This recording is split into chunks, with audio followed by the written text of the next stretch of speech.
Marah karena persoalan minyak rambut, pemuda di Mamuju tikam ibu kandung.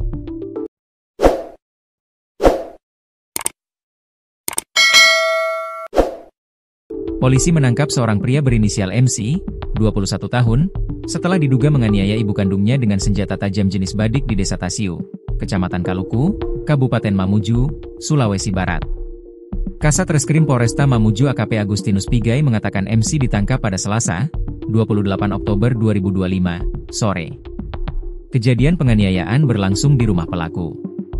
Benar, terjadi kasus penganiayaan dalam rumah tangga yang melibatkan hubungan antara anak dan ibu kandungnya, kata Agustinus kepada wartawan, Rabu, 29 Oktober 2025. Pemuda mabuk aniaya ibu kandung. Agustinus menjelaskan, MC pulang dalam keadaan mabuk setelah mengonsumsi minuman keras. Pemuda tersebut awalnya marah karena tidak menemukan minyak rambut yang dicari, sehingga mengamuk dan merusak beberapa barang di rumahnya. Korban mengalami luka pada bagian tangan, ujar Agustinus. Melihat kejadian itu, sang ibu berusaha menenangkan MC dan menahannya. Namun pelaku semakin emosi hingga menusuk ibunya dengan badik. Polisi menahan MC di ruang tahanan Polresta Mamuju. Selain itu, polisi juga menyita barang bukti berupa badik yang diduga digunakan saat penganiayaan.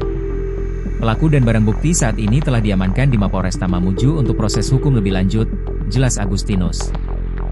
Pria di Kabupaten Mamuju, Sulawesi Barat, Sulbar, berinisial MC, 21, tega menikam ibu kandungnya menggunakan sebilah badik. Aksi itu dilakukan pelaku karena MC tidak menemukan minyak rambut miliknya. Dilansir Detik Sulsel, kejadian berawal saat pelaku pulang ke rumah ibunya di Kecamatan Kaluku, Mamuju, Selasa 28 Oktober. Saat itulah pelaku mencari-cari keberadaan minyak rambutnya. Pelaku mencari minyak rambut miliknya namun tidak ditemukan, ujar Kasih Humas Polresta Mamuju Ibda Herman Basir kepada wartawan, Rabu, 29 Oktober 2025. Karena minyak rambutnya tidak ketemu, pelaku yang emosi lalu mengamuk menghamburkan barang-barang dalam rumah. Korban yang panik kemudian berusaha menenangkannya.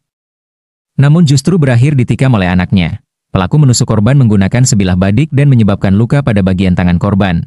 Ungkapnya, polisi yang mendapat laporan kejadian itu lantas turun tangan dan menangkap pelaku. Polisi juga telah mengamankan barang bukti sebilah badik yang dipakai pelaku. Saat melakukan aksinya, pelaku sedang mabuk saat menganiaya ibu kandungnya. Pelaku dan barang bukti saat ini telah diamankan di Mapolresta Mamuju untuk proses hukum lebih lanjut, katanya.